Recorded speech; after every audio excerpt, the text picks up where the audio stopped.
talking about our honors project PSA, or public service announcement.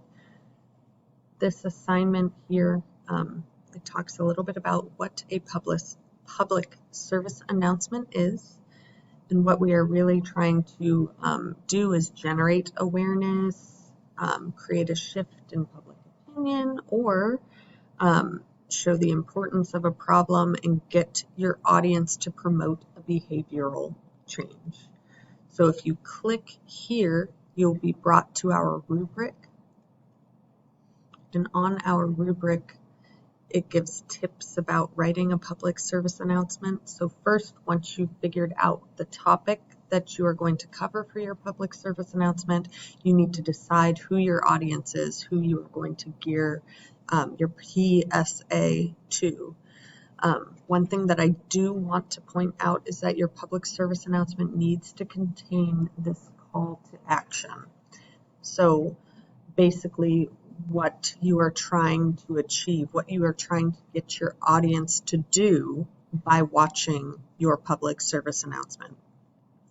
If I watch your public service announcement and by the end of it, there wasn't a clear call to action, or I can't tell what it was that you were trying to persuade me to do, you will lose points. Okay, there needs to be a very clear call to action for maximum credit.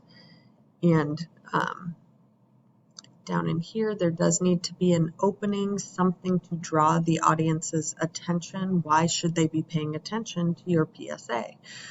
So you can do this by way of an alarming statistic to help draw people in. Why should this be an important topic that I need to focus on? So that's one way to draw them in.